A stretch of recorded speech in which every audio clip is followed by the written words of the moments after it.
So what that means is that we all could have the same problem and we all could have researched it in a different way and our solutions might be different. So if the entire class was working on the same problem, your perspective and how you look at the problem and how you chose to synthesize and analyze the information is going to be different than somebody else's, right? So it really depends on like who you are as a researcher, how you interpret the information and the connections that you see. And that's why it's important that usually we do this kind of stuff in a group setting with other people, because if it's just you looking at the problem or you solving the problem individually, you'll have like one kind of perspective to the problem, but having multiple people can let you see the problem in different ways. So that's just something to consider. And that's why researching and analyzing information is a science and an art. There's no right way to do it. There's a balance between, interpreting the truth in your data, but also interpreting where you can have meaningful impact. So I'm going to give you some tools. I'm going to give you some tools today to help you with the analyzing part. A lot of different ways that we can do this. And you're not limited to what we do in class because you might have some other methods. So if you remember from last week, we talked about collecting the data, so gathering as much information as possible using your primary research. So that's the interviews that you've done to get insight from people about the problem, and then also using secondary research, so articles or reports, to understand the bigger picture, the broader trends, the background context information. You want kind of qualitative experience, but you also want quantitative um, qualitative research, sorry, and also quantitative research. So qualitative in the sense of experiences and opinions, and then quantitative in the form of numbers and statistics and data. So now we are doing this analysis stage and then the synthesize and define. That's what we're focusing on today. So what we want to do now that we have all this data, you might have it in like messy notes. You might have done a little bit of synthesis already as you were trying to kind of sift through your information, but we want to organize our data into meaningful categories or patterns. We want to look for recurring themes or insights that help us explain the core issue behind the problem. So we want to see where there might be contradictions or gaps or what's missing from the data or what doesn't align. So using something like an empathy map, like you did last week as a class, or affinity diagrams. As folks might have been familiar with affinity diagrams, affinity mapping is kind of like when you put a bunch of stickies on a wall and then you kind of group the stickies that are similar. That's some analysis that's happening, right? Um, and then the synthesize and define problem, which we're going to do, is taking all of the findings, synthesizing them into a clear and concise problem statement. And that problem statement is what you're going to be working with to then lead into the ideation part. So the goal here is to reframe the problem in a way that highlights the key challenge and focus areas. So you want to kind of define the user's pain points and needs so that the solution can address those needs. So this is the step where you have broad insights and you kind of focus now on a more actionable problem statement that gives you the next phase of the process. I'm going to talk about all of that. I give you a format and everything. So don't worry. Again, all of this is available on Slate 2 for you. And if you have any questions throughout, please don't hesitate to ask. Just as a reminder, you can always unmute your mic, put up your hand. You can private message me in the chat, or you can message in the chat, and it doesn't have to be private. Everyone can see whatever works best for you. Okay. And we know this already, primary research, secondary research, right? So now we have all this research. What are some ways for us to analyze this research? Let's move this thing.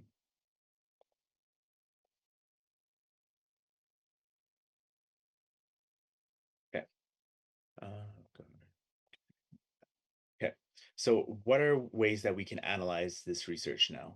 So there's something called a fishbone diagram that literally looks like a fishbone, like here. You can see like the head. So this would be the problem that you've identified. And then this would be like the individual data points. So this might be a statistic that you found in a secondary source. This might be a news article. This might be like um, like a quote, a direct quote from your interview, right? All the data points that have now been sorted based on theme. Okay. And we're going to actually do this together as a class. We're going to do a fishbone together, but we're going to look at a bunch of data points and then sort them based on theme. So some might, it's not going to look equal and beautiful like this sometimes. Sometimes like there might be a side of the fish that might be a bit heavier, and that's okay. But the themes you kind of determine based on what you see from the research. Okay. So an example here. This one's looking at chronic absenteeism in schools, right? Why are people missing? Why are students missing? Uh, are missing class? Okay, so there's the health of the student, which includes physical, mental, emotional, and substance use, family challenges, so volatile relationships with family members, inadequate familial resources and income, minimal support system, academic issues, lack of connectedness, school climate. So we can kind of see the different themes that have kind of led to this problem of why students are missing class, right? So again, not like when students missing class, we're trying to really dive deep, and we've done this research now, which has been kind of analyzed and organized in this way for us to clearly see, okay, there are some themes here that are affecting the student, right? This is a good fish. The fishbone is good to use for like any problem or anything where you have a lot of research and you're trying to synthesize what makes sense. It helps you to kind of organize and see all your data like this in a way that's very kind of clear. So we're going to jump into a mirror board kind of early for the class. Um, I'm going to share a mirror board.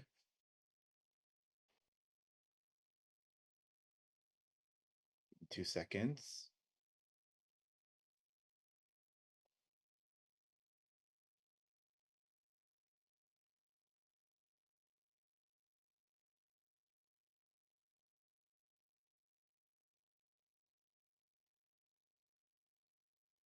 And if you're able to participate, great. If you're not able to participate, just viewing the mirror board is good. So before we do anything, okay, I see people coming in. Before we do anything, let me just walk us through it and then we'll talk about it together. Okay, so I'm just going to share my screen for a sec.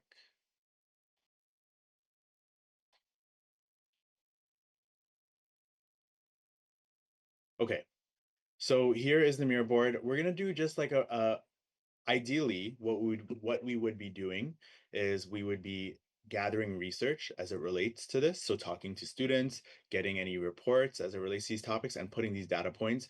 For the sake of this, we're just going to come up, because a lot of you are students who are struggling, no shade, struggling to manage their time, and we're all struggling to manage our time between schoolwork and personal life. So again, no shade there, but you have personal experience, so the data here is going to be a little bit biased because it's all primary and it's all from you. um, and we would ideally use secondary as well, but for the sake of this, again, we just want to come up with data points. So what I'm asking you to do is take these stickies, and just on each sticky, one idea per sticky. um, why are students struggling to manage their time efficiently between school, work, and personal life? Feel free to use your own experiences from your friends, and so on. um, so that works as well. So I'm going to give you about maybe 10 7-ish minutes, 8 minutes to come up with as many as you can. Just here, we're not going to go to the fishbone yet. We'll come to the fishbone later. So if you want to just go to the just this first part here, the brain writing template, okay, and just come up with as many data points as possible.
And I want to try to see this entire white space filled up with stickies if possible.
We'll do about 3 more minutes. Still got a lot of white space. Would love to fill it up.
Okay, about 1 more minute if you want to get your last thought in.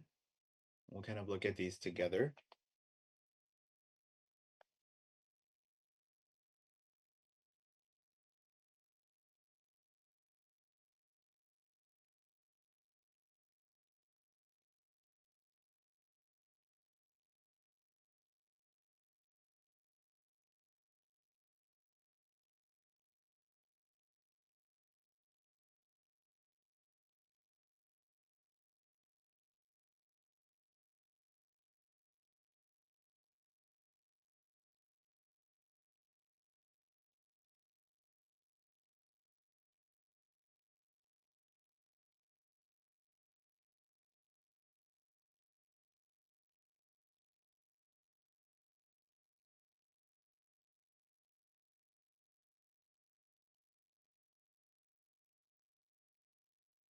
Oh, we did it. We filled up the board. Amazing. Good job. Okay, lots of really great ideas here. I want you to just kind of go over, just take a look at them, read them, and look for patterns or themes. And if you want to come back to the Zoom chat and let me know what themes you're seeing, what are some common themes that we are seeing right now? Let me know in the Zoom chat.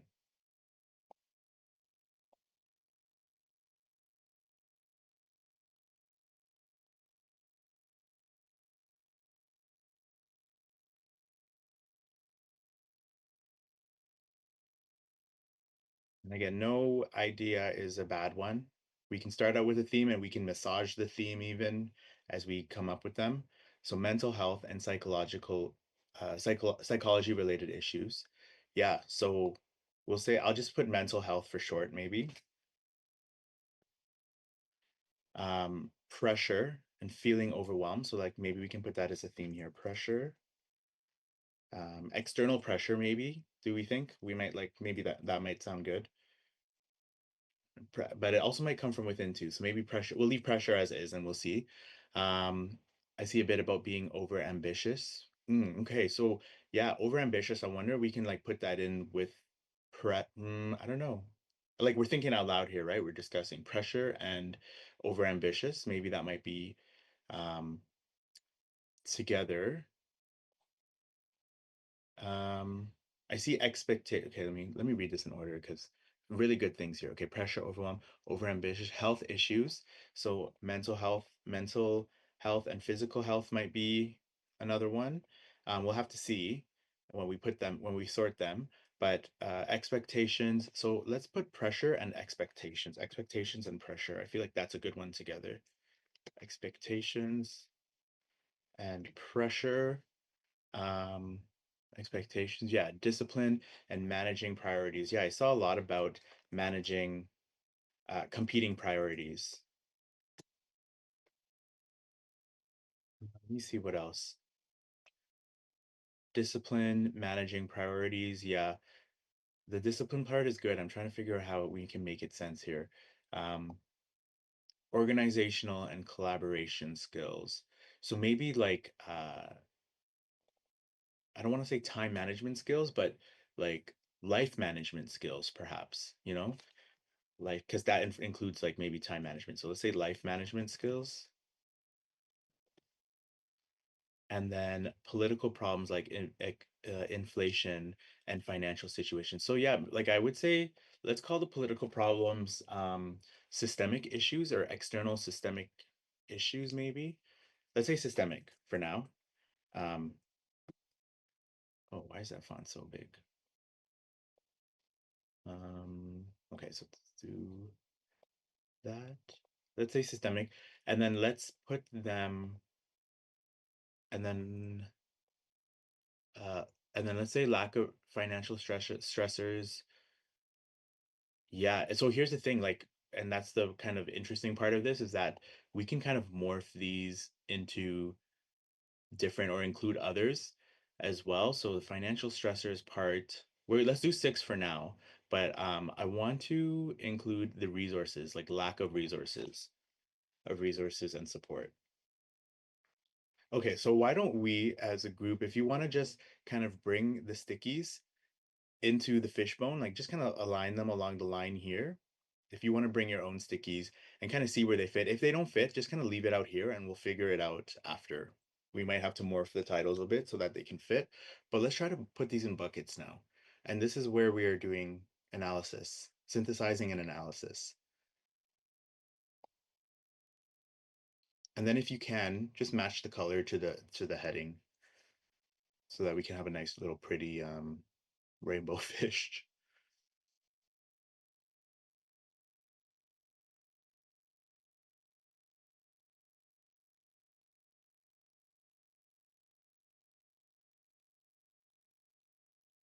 Nice.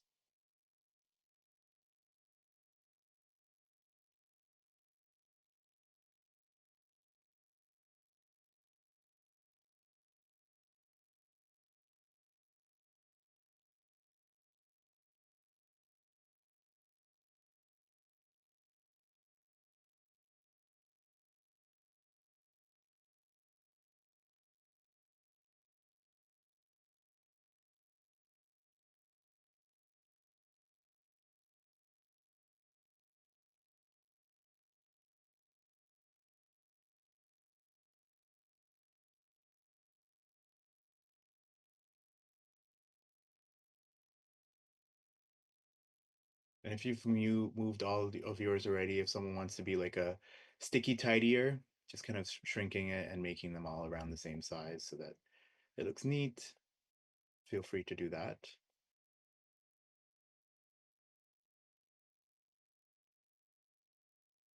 It's kind of relaxing to do it.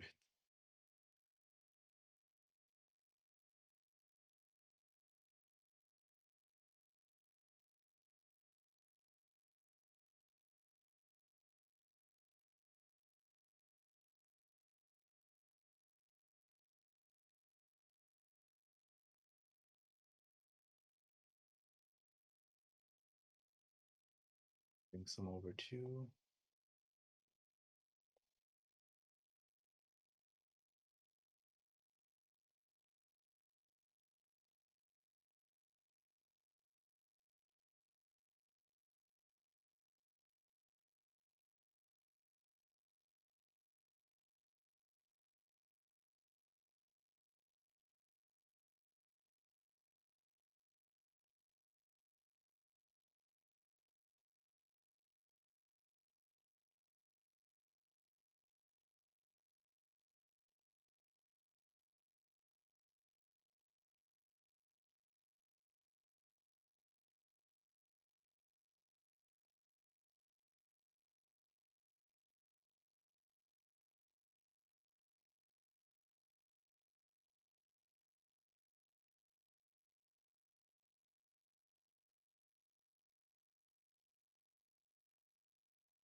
Nice, this looks good.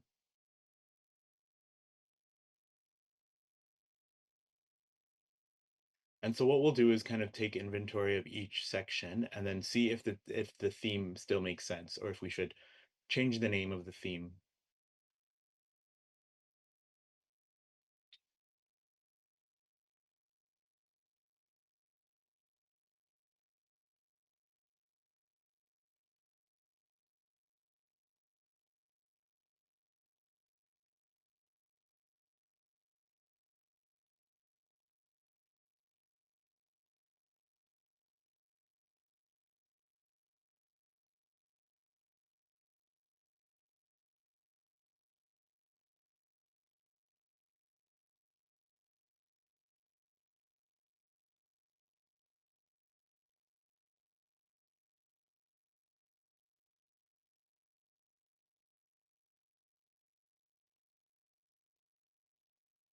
Okay, so let's kind of look at these.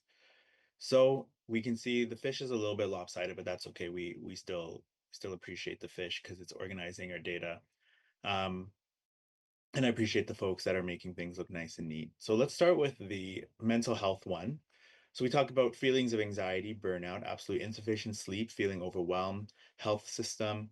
Health system, I feel like is yes, it makes sense here. I also feel like health system could be also systemic issues and also lack of resources and support. So what I would do is duplicate it um, and put it in all three, just because it applies to all of them, you know. So and if we could change the color there, but health system, work, school feels fulfilling. So yeah, we're talking about the feelings here. So that is mental health, fatigue and difficulty managing energy, health issues getting in the way of productivity.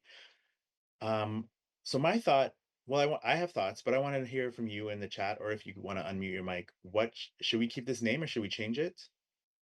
What are some ideas?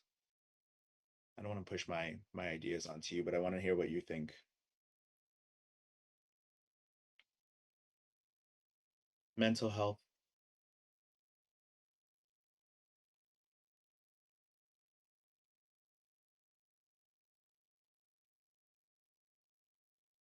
I would say mental and physical health,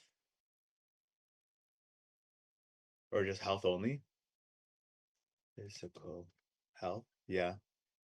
Health only. I'll put mental and physical. I mean, yeah, I think both is good too.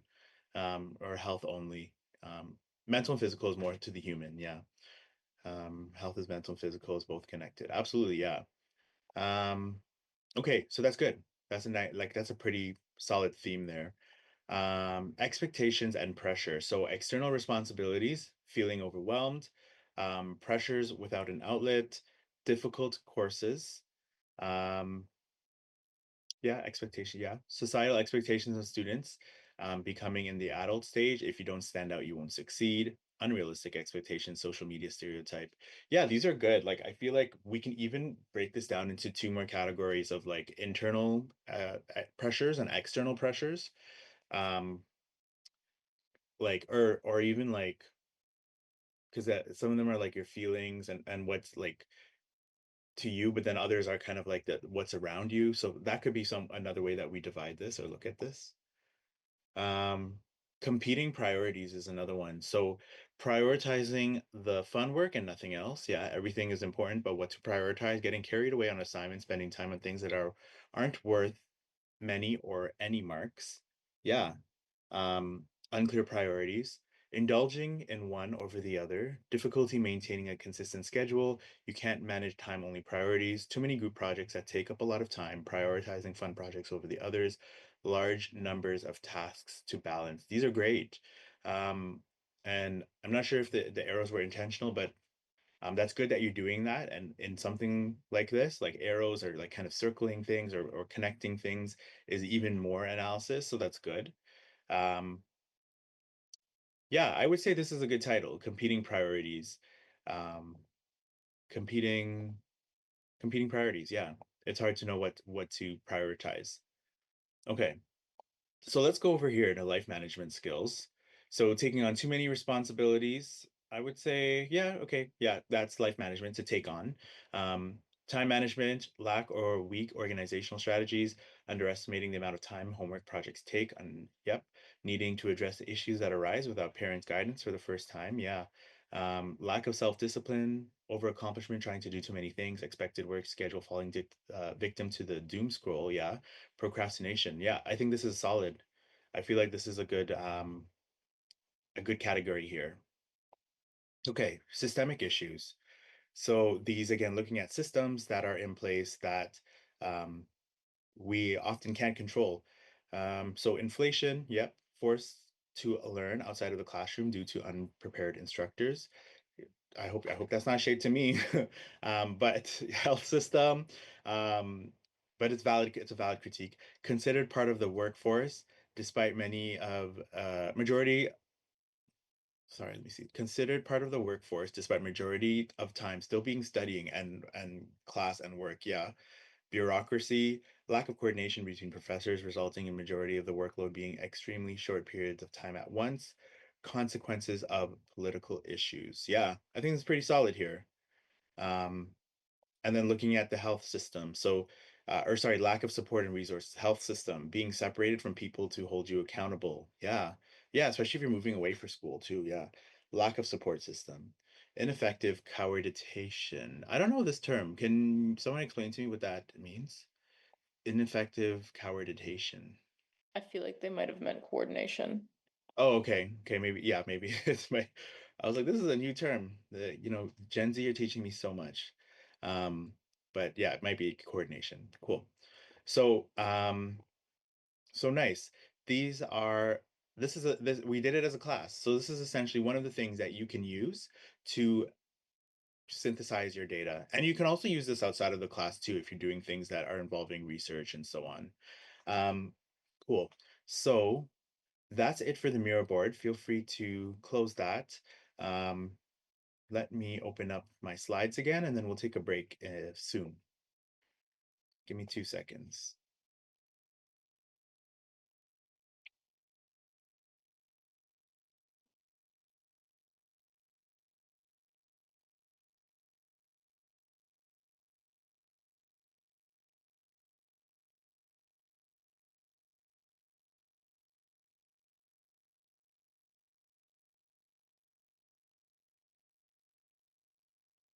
And good work, everyone. I really loved seeing everybody collaborate on the mirror boards. I feel like for these kind of classes, gone are the days where everybody wants to talk, or I mean, discussions are great, and I love to have discussions, but I feel like mirror boards are a good way to get people involved, and especially people who may not necessarily want to speak up and hopefully still contribute ideas. So I'd love to know if you like mirror boards, we want to keep doing them going forward. Do we want a different thing? let me know. I'm very open and receptive to feedback. Okay, so, okay, nice. Okay, good. Good to hear. And if you don't like them, please give me that feedback too. You can give it to me after class or separately. Um, yeah, just want to make this online experience fun and engaging. Okay. So talked about the fishbone. A lot of you may have used this before, which is really helpful, especially if you're doing something, if there's a, you're trying to solve a problem that's part of a process and you need to understand the process. So yeah, flowcharts, process map flowcharts, same thing. So it's a visual representation of the steps that are involved in a process from start to finish. And they display the sequence of actions or decisions that are needed to complete a task or solve a problem. So they are often shown using shapes like boxes for steps or diamonds for decisions here. So like, is the water boiling? No, yes. This is to make pasta, by the way. And yeah, your social research course is nice, good. And it helps you to provide clarity on how a process works and also where bottlenecks occur and where things can be improved.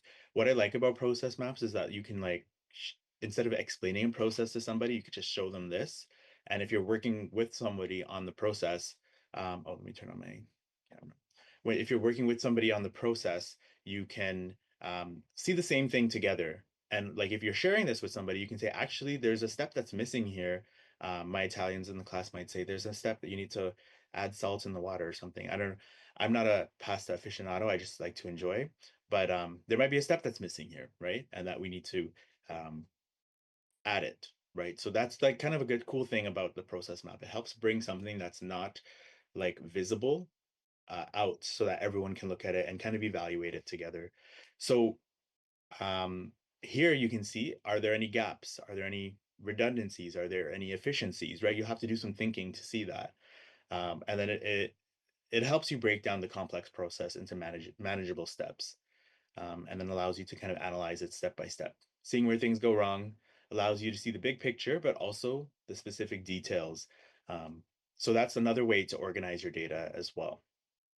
So like the way that you would do it, same here, like step by step, but then you might include your research in certain parts, right?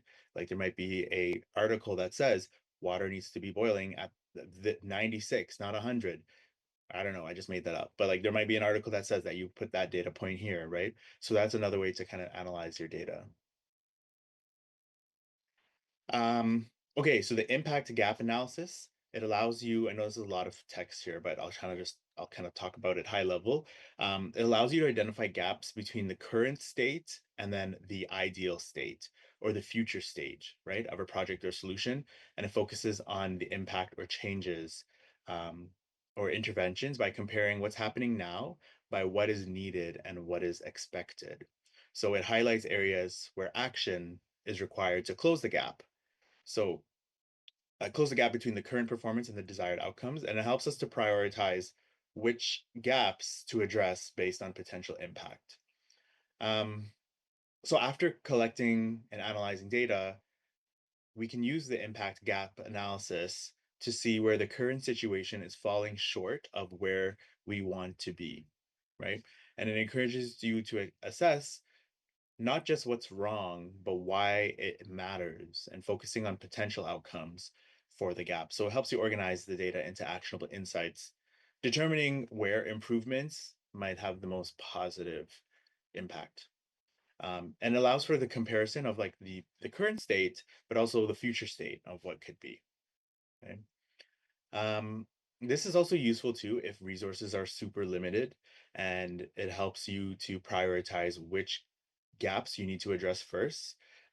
Because you know you can't solve everything, we can't boil the ocean, but we can figure out, okay, what's the most important, what's going to have the biggest impact to get us to the final stage here, right? And that's where you would want to put your resources in.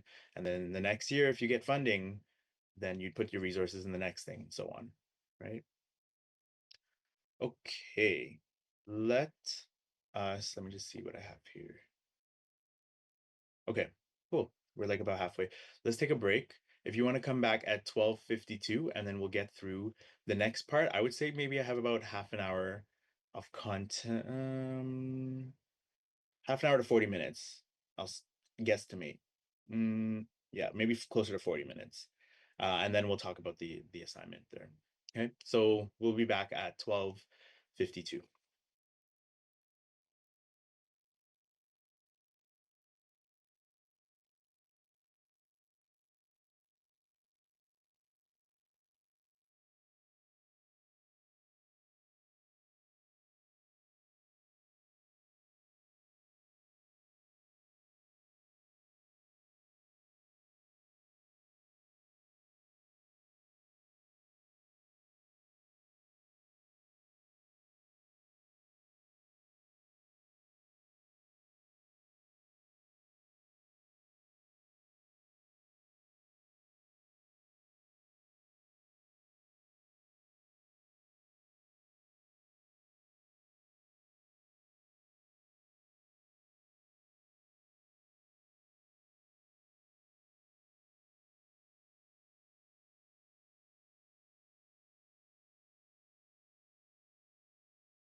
Okay, so let's get back into it.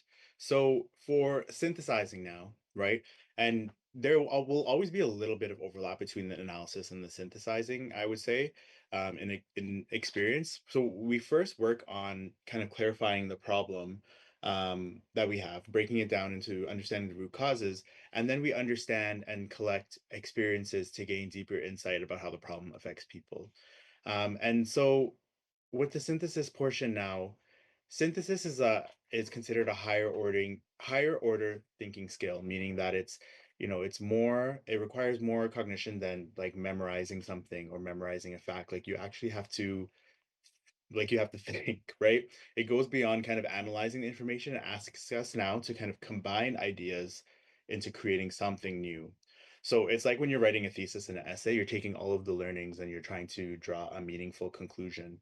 So it's about drawing connections between the different pieces of data and recognizing themes or patterns. You're not just summarizing, which is kind of what you did last time, like in um, the last exercise, you were summarizing your data, but now we want to kind of move forward and recognizing themes or patterns and create new insights based on the information that we've gathered. So in some ways that we do that, we kind of did that today with the affinity mapping. So it's observing observations and insights by grouping similar ideas together, collect all of your ideas, group them, and then label the clusters. And in a way, the fishbone was also doing that too, because I would argue that um, putting the themes on each of the bone or the what's it called, ribs of the fish or whatever, that is synthesis there, right? So analyzing is kind of grouping them together, but then synthesis is like, okay, what are we calling this cluster, right? Um, and so I again allowed us to see overarching patterns, right? We had the nice six patterns there that helped us see why. Another way to do that is called the five whys. So it's uh, used to kind of help us understand the underlying cause of the issue.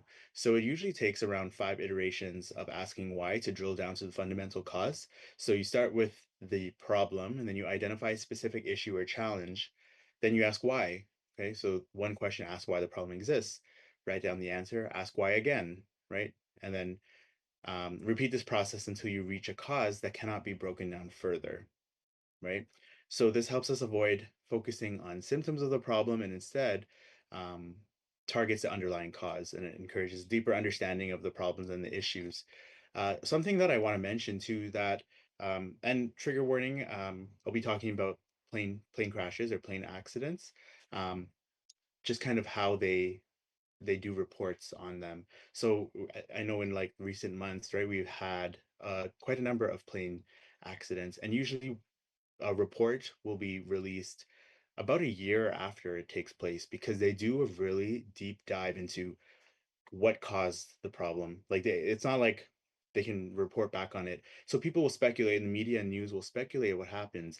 But the team that goes in and really kind of looks at all parts of looking at the plane, looking at the engine, looking at what was the and not like what was the pilot saying before, looking at the external factors, what was going on around it, what was the weather like, all of these things combined, looking at all the data reports, all of this information, the reports generated from air traffic control. They look at this information to really go deep and understand what was the root cause. And for the most part, despite the ones that we've been seeing on the media in the last couple of months, thousands of planes fly every day, right? And so, uh, we haven't heard of any accidents since. So for the most part, flying on a plane is safe.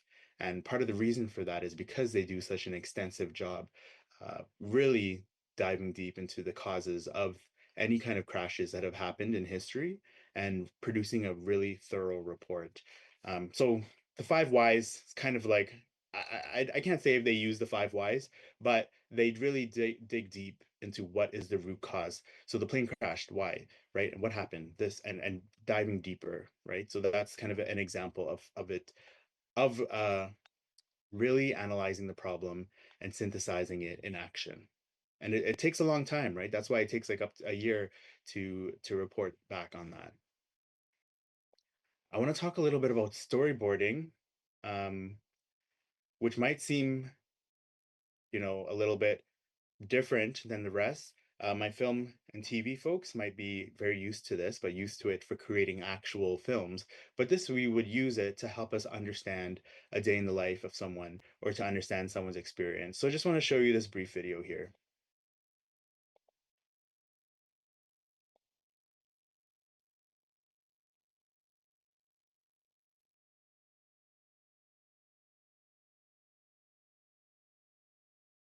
All right. Cool. All right. So both partners shared, correct? To really think about what we could do to help our partner, we have to identify a point in our partner's yesterday that we're going to focus on. This is Laura's yesterday. And the thing that I noticed, I actually wanted to select the kind of lowest point on her yesterday. And I framed that up. And I wanted to know why that was. So Laura, you had all these kind of ups and downs, but this one was really low. It's the lowest point. Yeah. What happened yesterday Yeah. at this event? So after driving about an hour or so in traffic, I rolled into an event where I was really looking to meet a lot of new people that were excited about the kind of work I like to do. And there were only like a handful of people there. So I was kind of bummed there was like 3 people there. Okay, only a few people. Yeah. All right, so I've taken notes on that. But I think there's more to that story. Yeah. Because I want to actually know, Laura, why you were upset that there was only a few people there. Well, so about 2 years ago, a little under 2 years ago, I moved from San Diego, California to the Bay Area. And one of the things that I've been trying to do is like build community with a really strong crew of people that are interested in the same types of things that I like. And you don't feel like you have established that at that point? Not yet, no. I was in San Diego for like 10 to 15 years, so I feel like I had a strong crew of people that I could always meet and run into, and so I'm just continually trying to do that right now. Yeah. And why is that important for you? Like, what is it, or how has that become difficult here in San Francisco? One, I mean, everyone's busy, but I also think that building community for me is super, one, it just lights me up, right? It fills my bucket when I meet people that are into the same types of things. I don't want to be in an echo chamber, but I want to be with people who care about the work that I like to do. Like, I'm really passionate about social justice, racial equity work. I work in design. And so I want to be around people that kind of like can learn from and that also like fill me up when I go home by the end of the day. So for me, that's really important. Okay. Yeah. Excellent. Cool. Thank you so much for sharing, Laura. All right. So what I did there was I identified and framed the lowest point in Laura's yesterday. And then I asked a few questions just to get a few layers deeper. Because I might have just looked at him and been like, she went to an ed event and she must not like ed events or it was crappy. But then she told me actually the issue was there was only a couple of people there. But the actual issue was, she came from San Diego where she had a big network of folks and now she doesn't. And then we went a little bit deeper and so on, right? I didn't get there just by saying, why, Laura? Why? Why? Why? I didn't want to bombard her with whys. That's not how you make human connections with people. But also, I needed to go deeper to understand what's going on.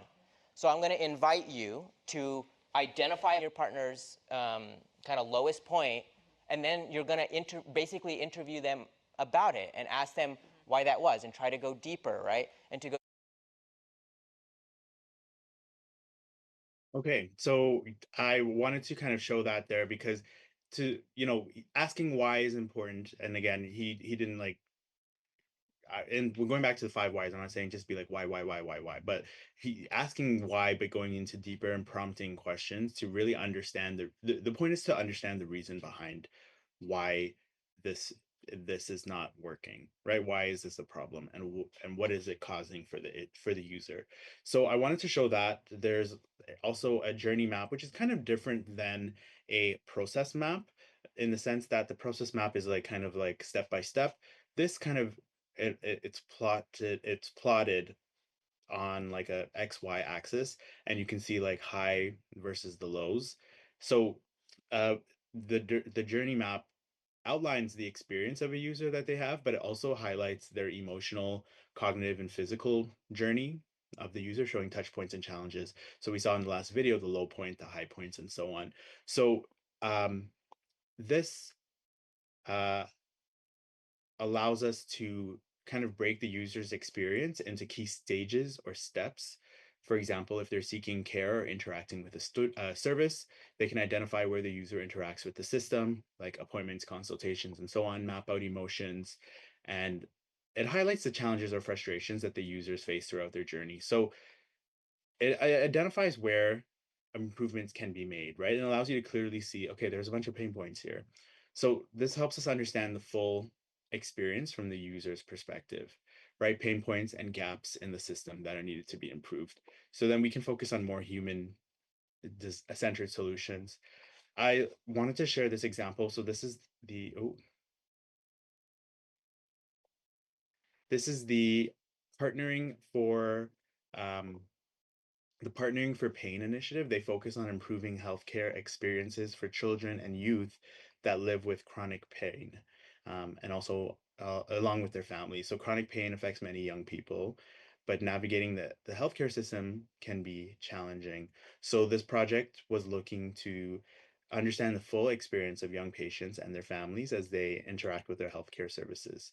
So you can kind of see here that the journey map captures the emotional, but also the practical challenges for chronic pain, outlines the stages. So there's a referral for surgery, the youth identified for pain service, but then you have to meet with the pain point person and the pain team. Then there's a plan that's created, which might seem exciting, to see that there's, like an end in sight, and then you refer to a pain care plan during pre anesthesia clinic. Surgery happens, there's action plan, and then you are in the hospital, the youth is discharged home, which might be, troublesome. The youth manages pain at home based on care plan, but then there are follow-up visits and so on. So, it highlights the pain points like what long wait times, specialist care, lack of understanding from healthcare providers, and the emotional toll on families as well. But it also identifies opportunities to improve the system, to help for chronic pain management. So let's chat about defining now. So this is the part where we are going to we've done the analysis, we've synthesized, we've made connections. Now we're going to make like a clear problem statement that we're going to be using. So in the defining stage, we want to use our findings to reframe the problem so that it is specific and actionable. Again, this is all available in the Slate pages for this module. It's commonly said that if we try to create something for everyone, our solution will work for no one. What are our thoughts on this? How do we feel about this? It's commonly said that if we try to create something for everyone, our solution will work for no one. I think it takes intersectionality into account in very broad strokes and the need for specificity. So it does make sense. Yeah. Yeah, for sure. It's negative. I agree with the statement. Yeah. Yeah. So what the point is here is that if we try to create one solution that's going to benefit everybody, you can't do that because everybody has very specific issues or specific needs. It's actually better in this type of environment to be more specific, to cater to a specific target audience or group, just because then you're actually creating a solution that might actually be helpful. Of course, we want to benefit the most amount of people possible. However, to create a solution that benefits every single person, I mean, that's one of the things that, is there a solution in the world that actually benefits every single person, you know? Um, and even when we think about like drinking water, for example, not everybody has access to that. So it's not, it's, there's still work to be done, right? Um, so creating solutions specifically for a particular group, it's important, right? If we try to design for everyone, your solution may end up being serving no one. So it might be difficult, but it's important for us to narrow in and focus in on a specific group.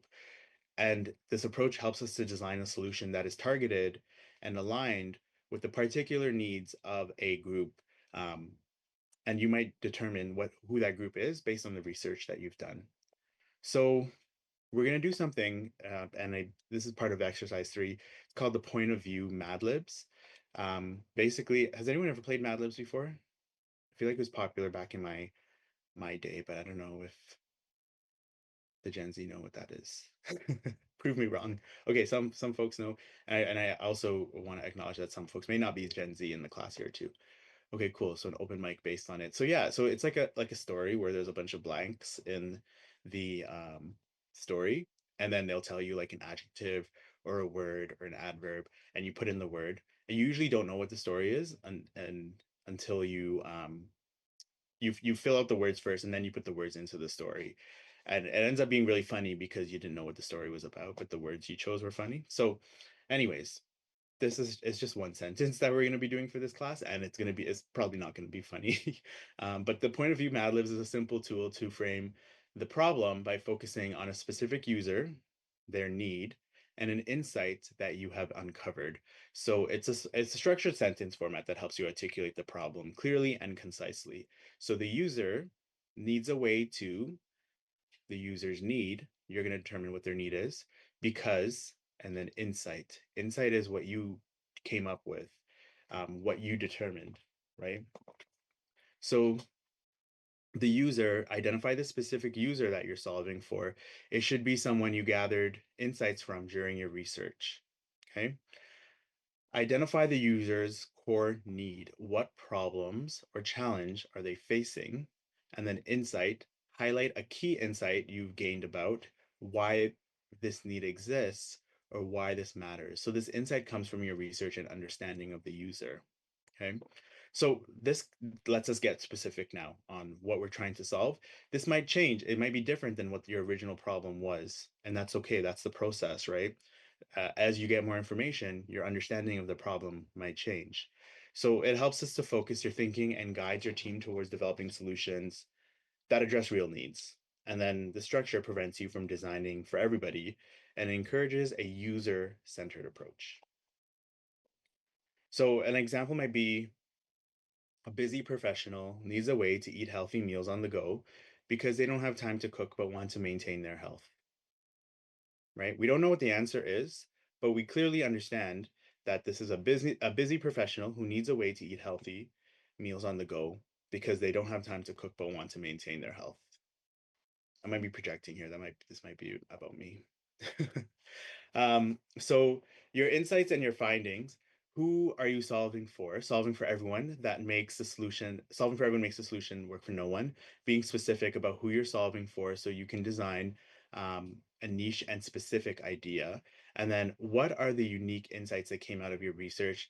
Your POV statement should demonstrate growth and evolution from your original problem statement.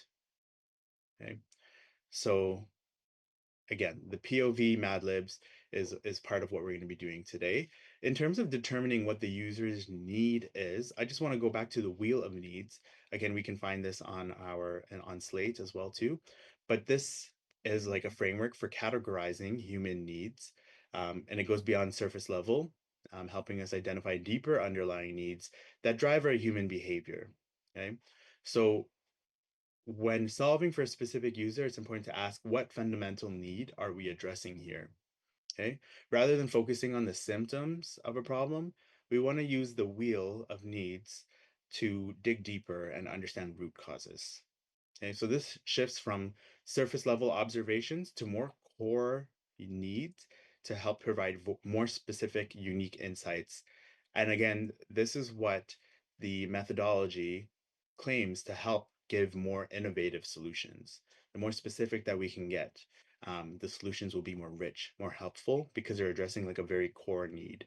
So as you define the problem, map the user's needs to the categories from the wheel of needs, and ask yourself what gaps exist between the user's current experience and their unmet need, right? And then this gap helps us define the problem that we're trying to address. So understanding these needs will guide you towards a solution that's better aligned to what matters for the user. Okay, so a good, we'll then want to use a how might we question as well. And the how, so we go from the point of view Mad Libs to a how might we question. This is a separate thing. I have a good question here in the chat. Can the need fall under um, more than one category in the wheel? Yeah, I think it can.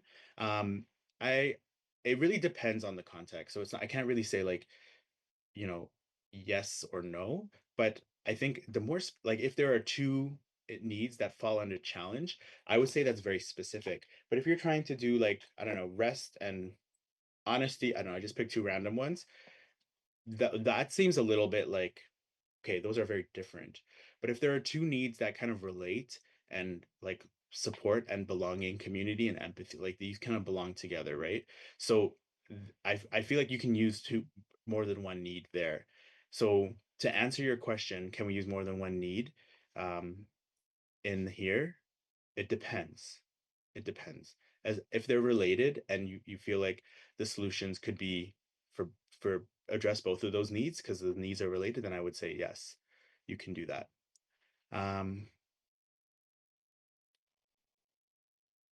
and so we call it general recommendations, but not a solution. So this part here is, I wouldn't even say it's a recommendation. I would say that it's more of like me as as the creative problem solver, the amazing creative problem solver that I am. I did this research, I did this analysis, and what I see here, what I'm interpreting is that Dania needs to do X because of Y, right?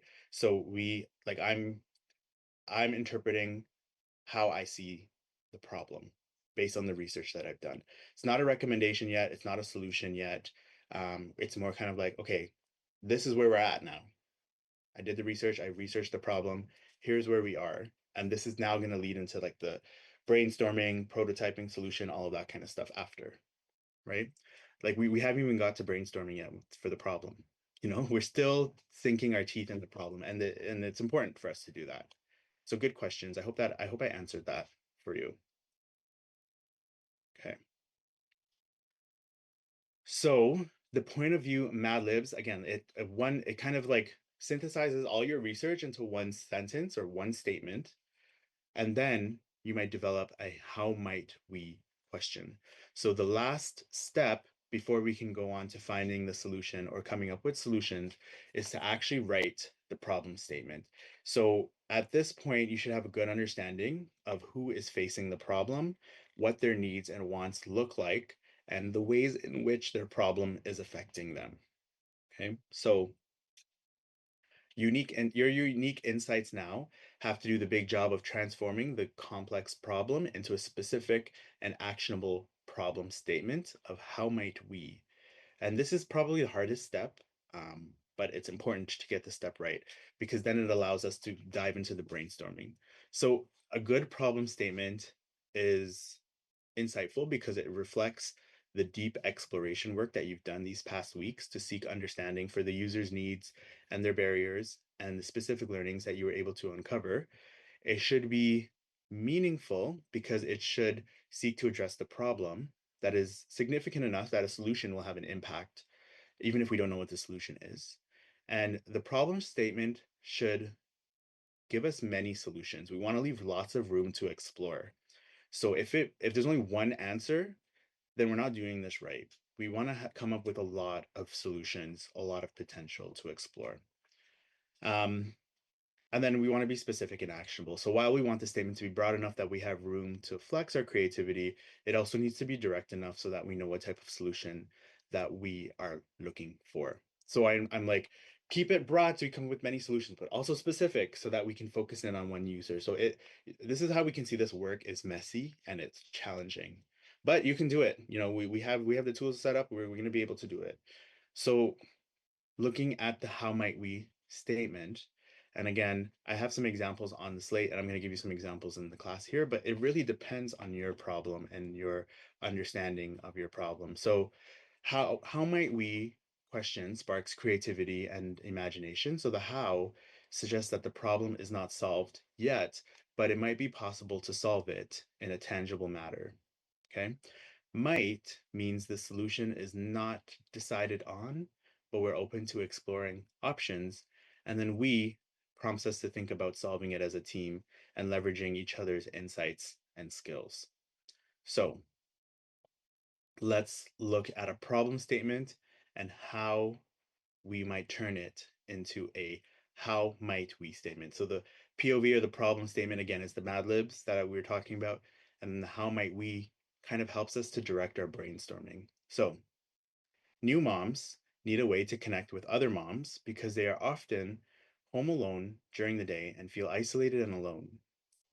So how might should be we how might we connect new moms to other moms? Sorry, let me go back. How might we, so a good how might we question would be how might we connect new moms to other moms, right? The new mom wants to be connected with other moms. They feel alone and isolated. Okay, so how might we do that?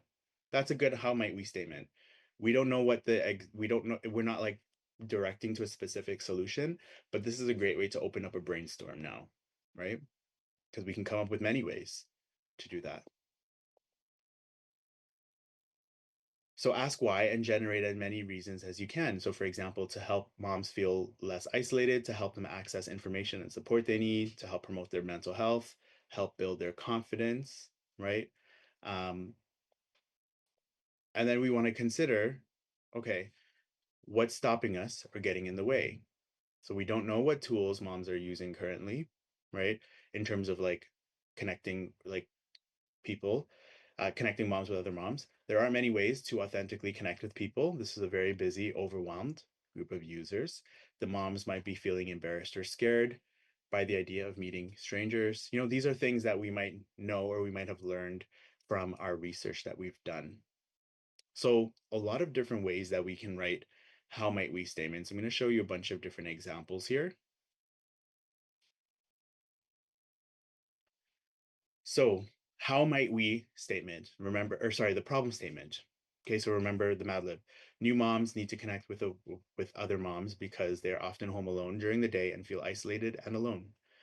So one way that we can make an how might we statement is amp up the good, right? How might we make every aspect of finding and meeting other moms fun? So that's one way we could do it. How might we form connections and set up hangouts automatically for moms? Right? So because the process of meeting people and so on can be cumbersome and they don't have time, how can we remove that and help them set up hangouts, right? How explore the opposite. How might we make isolation feel less lonely and more supported? Again, these are answers we don't know. We have to think about, and that's the whole point of this, right? It shouldn't be obvious to us. How might we make new options for forming meaningful connections that don't require meeting in person? And go after adjectives. How might we, sorry, yeah, so the question, the assumptions here, we're assuming that folks want to meet in person, but maybe they don't, right? Maybe they just need like, I don't know, a chat thing. That's an idea. Maybe they need like a video FaceTime kind of thing. That's another idea. Maybe it's like a group hangout with moms. I don't know. Maybe they all like feed their babies at the same time. I don't know, right? A lot of different ways that we can kind of look at the assumptions that we're assuming. Go after objectives or adjectives, sorry. So how might we make hangout sessions painless to arrange instead of time consuming? Create an analogy from the context or need. How might we make connecting with other moms more like Bumble, right? So I'm sure you folks know what Bumble is, the dating app. How can we make connecting with other moms kind of like that, right? But for platonic relationships. And then play against the challenge. So how might we make uh, being home feel as supported as connecting and meeting up with your best friend? Okay, so these are a lot of different ways to express a how might we statement. And you know what? It's hard to know which one's the best one, right? Because you don't know what's going to make the best solution. But by kind of exploring this setup, like doing something that amps up the good, removes the bad, explores the opposite, questions the assumptions, that can give you as many how might we statements as possible. And then you choose one to help you with the brainstorming. Or you might be able to choose a few, right? Um, so there's that. I want to just talk about what's going on for the next couple of weeks and then go through the assignment. But I just wanted to ask, are there any questions on how might we statements, problem statements in general, or any points of clarification needed before I talk about kind of what's coming up in the next weeks, and then also the part 3. Give folks a minute.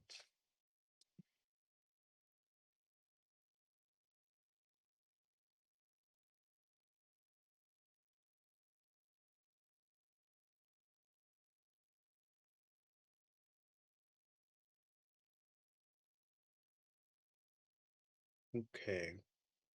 If you're typing a question, no worries, I will get to it. But I just want to talk about what we can expect now for the next week's for you and I. So week 3, we just finished it. Once we go through the assignment, week 4 is next week, is the ideate session. I want to mention that we won't be having live class. I'm going to be hosting the Pride flag raising at Sheridan College. So if you're at AHMC and you want to come to that, please feel free. But we won't be having class at that time, but there will be content for you to consume asynchronously. So kind of like the web pages that we have. I don't want you to feel like you're getting the short end of the stick though, because I'm going to do an ideation activity and we'll cover some of the ideation parts um, in week 5 too. Okay, so it will be managed so that we can talk about prototyping and implementation, but also the ideation piece, um, and also talking about that assignment then too as well. And so all of that is going to be released for you. Okay, so next class we won't be having a live class. Just make sure of that. I'll send an email out the night before Tuesday so you know. And then we have problem implementation. We have another week where we talk about popular methodologies for problem solving. And then the last week before reading week is an asynchronous work week. So we're not going to have live class, but I'll have office hours. So if you have any questions, I'll be available for that. Okay. So basically we have 2 live sessions left together, and then Joel will come in after reading week. You'll get to meet him during reading week and he'll share his plans for the second half of the course and what that's going to look like.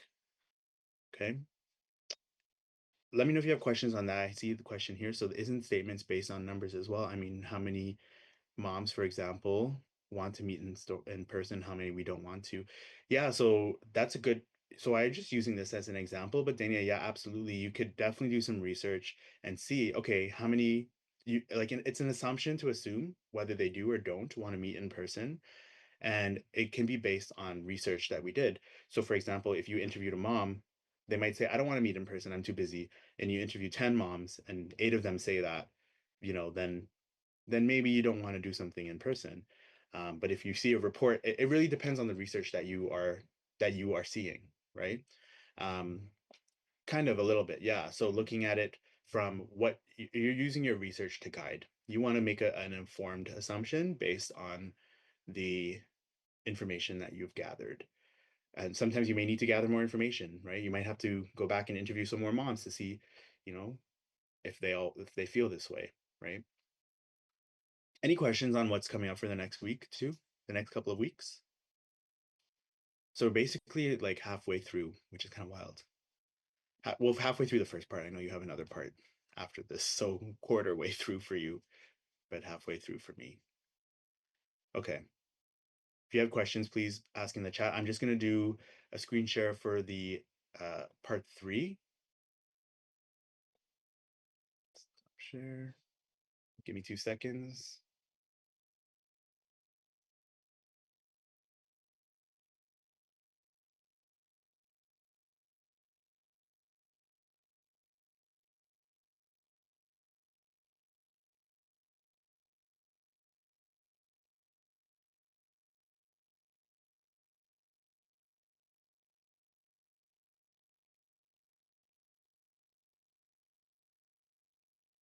So no synchronous class May 29th, exactly. Everything for this week is on Slate, yes. So I'm just going to share this. So take a look here. Okay, so content, week 3, everything that we talked about here, you can find it here, writing the problem statement, the how might we, similar, but see the how might we is here, right? Um, and asking different ways. The same mom example is used here as well. And there's some video supplementation there as well. Resources for you to access as well if you want to look at that too. When it comes to this part here, so what we are going to do is you're going to analyze your problem. So you're going to choose a tool, choose one. If you want to do more, you can, but for this part, you only need to do one. We did the fishbone together. We could do a process map, impact gap analysis. And based on your analysis, create a point of view statement. So again, the point of view is the Mad Lib, right? Then brainstorm a list of how might we questions. Okay. And then choose your best one and explain why you think it's the best one. So what you're going to be submitting, your analysis tool. If it's hand drawn, that's fine. If you want to use a mirror board, that's fine. I don't care. You can use whatever you want as long as it's clear. I can read it and I understand it. Then we want to come up with a POV statement. So again, the POV statement is the statement that synthesizes everything into one sentence that this is the problem that you're trying to target for the user. List of how might we questions. Choose your final with a little short blurb telling me why you think it's the best one for this. Okay. Any questions on part 3?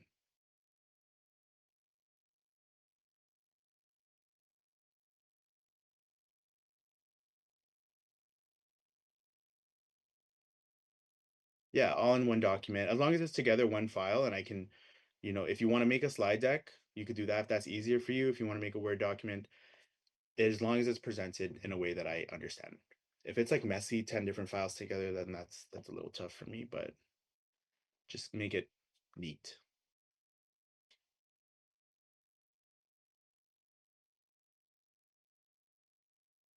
You emailed me a question regarding part 2.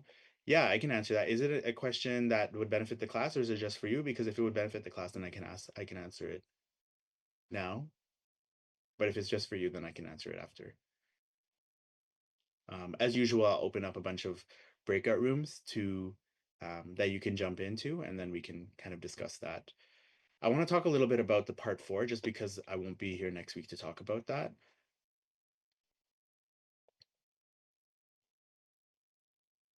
So basically, what you're going to be doing is using the how might we question from part 3, brainstorm at least 25 ideas using divergent thinking techniques. That's going to be listed in the module. It's available to you now if you wanted to look at it. And then using convergent thinking tools like a matrix or a scoring system, narrow it down, choose your favorite idea, and explain why it might be a good fit. Okay, so that's just basically a brainstorm session. Let me just check my calendar here. So I have this due on June 4th. And then we have class on June. Wait, what month am I in? I just want to see if I can maybe afford an extension just in case you want this. So June 4th. So I can make this due June 11th because the final thing is June 22nd, I believe, right? So I think if folks want to kind of have an ideation session in class, so let me just back up. So for part 4 is an ideation assignment because we're doing this in class, or because you're not going to be having this part in class, but I'm going to talk about it in the following week. I could delay the due date for part 4 by a week so that you can have an in-class experience of brainstorming if you wanted to. However, you could still be successful whether or not we have a brainstorming experience in class, because I'm sure you've done brainstorming before and all of the tools and resources will be on Slate. So I guess what I'm trying to ask is, would a week extension be beneficial? Just looking at the assignments here, that means it would be due a week before the on the 11th. So it would be due June 11th instead of June 4th, and then your portfolio will be due the 20th. Do we have any thoughts on that? What I'll say maybe is let's change it to June 11th just so that you can have like a brainstorming experience in class, not next week but the following week. But if you want to submit it sooner, you absolutely can. Does that sound okay? And does that sound make sense? I'm trying to make sense in my brain too. Just because you're not going to have an in-class jet ideation experience until June 4th. So I'll change that after. Okay, any other questions from anybody about anything? Just gonna change this date right now.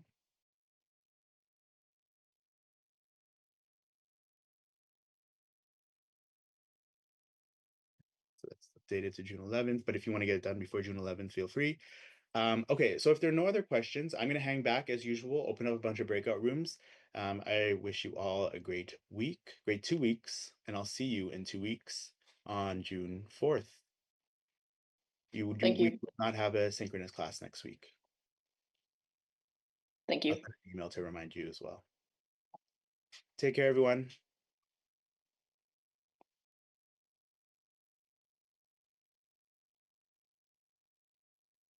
Yes, so there are 2 more assignments. The part 3, part 4, and then the final portfolio. All of that is available to you, and the due dates are also available to you. So if you go to assignments on Slate, you'll be able to see all of them and manage the time accordingly. But you should have the information to complete it all. Take care.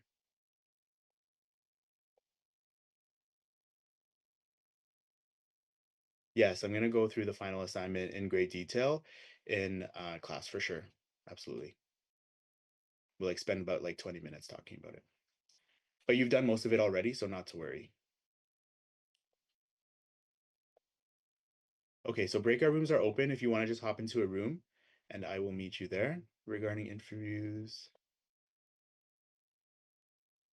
Okay, Peyton, no problem. Do you want to jump into a room and then I can take a look at your email and we can discuss into a breakout room there? If you just go to breakout rooms at the bottom, and then there should be 8 rooms available. Just join one where there's nobody there.